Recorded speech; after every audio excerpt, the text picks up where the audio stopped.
So lately on this channel, I get a lot of questions from you guys, and I guess the one that requires the most attention is which Android phone is the best budget Android phone in 2023 so far? Most of the people asking this question are actually looking for a device that is less than 100,000 naira, an equivalent of $130 using the official conversion rate. In this video, I will tell you the best budget Android phone in 2023, in my opinion, and explain why I think it is by far better than other devices in this price range. On a side note, any phone that is less than 100k in Nigeria will usually be considered as an entry-level phone. Entry-level here means the cheapest phone from any brand that I will mention in this video. If you have watched my review videos here on YouTube long enough, you will know that I mostly review Tecno, Infinix, and Itel phones. The reason is that these are the phones I can afford. I spend a lot of time operating these phones so I can understand them and give accurate reviews. Surprisingly, the best Android phone in 2023 is not an Itel phone, not a Tecno phone, and not even an Infinix phone. This is the Redmi 12C, and this, in my opinion, is the best budget phone in 2023 so far. Before I tell you what makes this phone the best of its kind, let's get to know its fellow partners in crime. I mean, fellow members of phones that are made for the poor masses. This is the Itel S23, the very best phone from Itel Mobile. It has a 50 megapixel camera, 8 GB of RAM, 126 GB of internal storage, and a Unisoc TC06 processor. If you are used to the Itel P40, I don't see any major difference between it and this phone, so I will just say they are the same. I have made a comparison video for both phones already, and you will find the link in the description. The 8GB variant of the Itel S23 is 85,000 naira. The next phone on the list is the Tecno Spark 10C. Currently priced at 90,000 naira, it comes with a TC06 8-core processor, 126 GB of internal storage, a 16 megapixel main camera, and 4 GB of RAM space. There is an 8GB variant of this device, and I guess that is a little more expensive, beyond our budget. The last phone on the list is the Infinix Smart 7 Plus. It's actually the cheapest on the list for 77,000 naira, but because I've had a lot of complaints about its battery, I will replace it with the Hot 30i. The Hot 30i is still within our budget. Hot 30i has 8GB of RAM, 128GB of storage, a Unisoc TC06 CPU, and a 13 megapixel main camera. The price of this phone is 95,000 naira. Since the Redmi 12C seems to be the king of all the budget entry-level phones, how much is it? For 75,000 naira, it comes with a 50 megapixel camera, 6 GB of RAM, and 128 GB of storage. Now, let's arrange these phones in order of their prices. This is what we will have. If I have the time, I might consider making a separate video for the phones that are not mentioned here.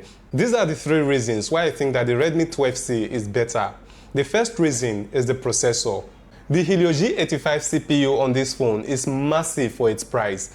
Even the 3GB RAM variant of this phone with only 32 GB of internal storage has the same processor, and that variant is a lot cheaper.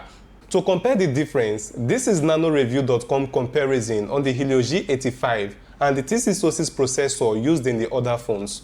The CPU performance, the GPU gaming performance, the efficiency of battery consumption, and the overall chip score indicates that the Helio G85 is better by a considerable amount. If I have a phone with the TC06 processor, like the Itel P40 Plus and the Infinix Hot 30i, I will already expect that it will lag over time. A faster way to make this happen is by installing heavy game and consuming up to 80 GB out of their 128 GB of internal storage. This is hardly the case with Helio G85 processor.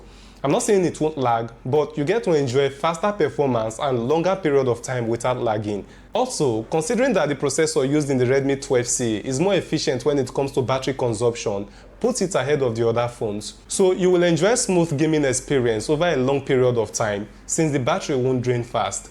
Another huge difference here is that the Helio G85 processor used on the Redmi 12C can support up to 48 megapixel camera sensor and can record 2K videos, which is a resolution of 2000 by 1500 pixels. The TC06 processor, on the other hand, can only manage up to 24 megapixel camera sensor. Video recording resolution is approximately 1000 by 750 pixels. This is half of what the Helio G85 can handle.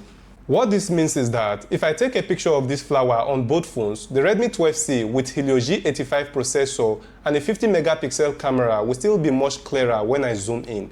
There are lots of other good stuffs like gaming aspects that comes with the Helio G85 processor, but I will just move on to the second advantage of the Redmi 12C. That would be the camera.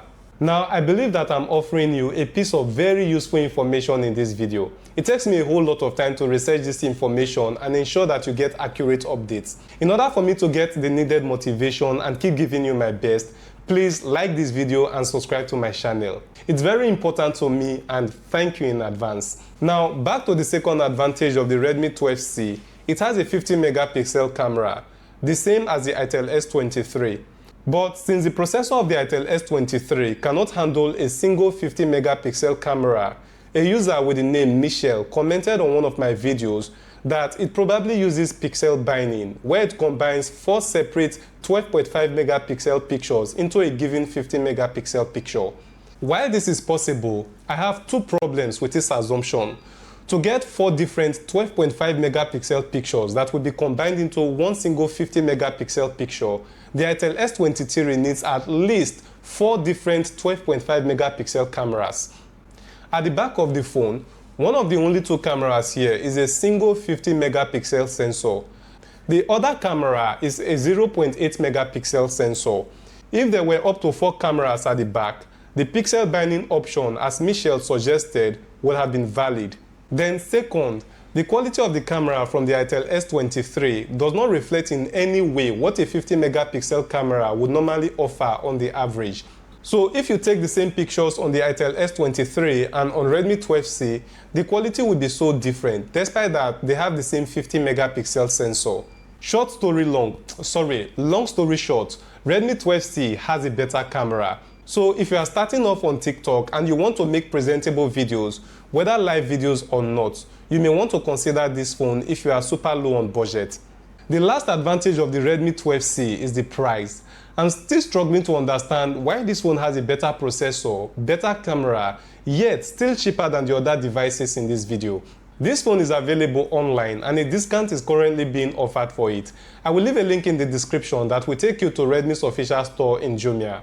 I will also leave a voucher in the description so you can get further discount during payment. I will be updating this voucher from time to time in case they get expired. By way of review, what I have said that made the Redmi 12C the best budget phone in 2023 is that it has the best processor, which means that the phone will not run slow. It has the best camera, which is suitable for making videos to be used online, and the price is super affordable. Before I end this video, let me balance this review by telling you some of the downsides of the Redmi 12C. To some persons, it might not be something they can live with, but I think it's manageable. The first one is the design. Of all the phones mentioned in this video, the Redmi 12C has the worst design. I have recommended this phone to some persons in the past and they turned it down because of the design alone. The second problem which you might have with it is the USB 2.0 charging interface. The other devices comes with a Type-C charging interface. I have received a lot of comments on my channel that if a phone has a USB 2.0 charging interface, it's a red flag for them. It means that a lot of people will not consider buying a phone that has a USB 2.0 charging port. The third problem is the 10 watt charging capacity of the phone. Literally, it takes over 2 hours to completely charge a battery. 18 watt charger, in my opinion, would have been better. A fourth downside of the Redmi 12C is the fingerprint scanner that is located at the back. The other phones mentioned in this video have side mount fingerprint, and I wish the Redmi 12C have the same fingerprint scanner design. The last issue, which is not really an issue, is the display resolution.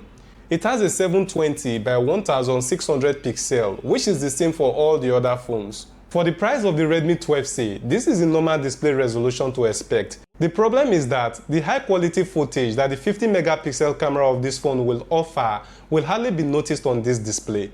What it means is that if you take a picture on this phone, you will not really see how clear it is until you view the picture on another phone with better display resolution. So these are the 5 major downsides of the Redmi 12C. But even with all this, I believe that the 3 advantages is more than enough to make up. For those who want to buy the Redmi 12C, use the link in the description to access the Xiaomi Redmi official store on Jumia. Select the Redmi 12C 6GB variant and use the voucher code I provide in the description to get a discount. For a full review of the Redmi 12C, click this video or go to my channel page to watch the full review of the other phones mentioned in this video. I love you guys very much. See you in my next review.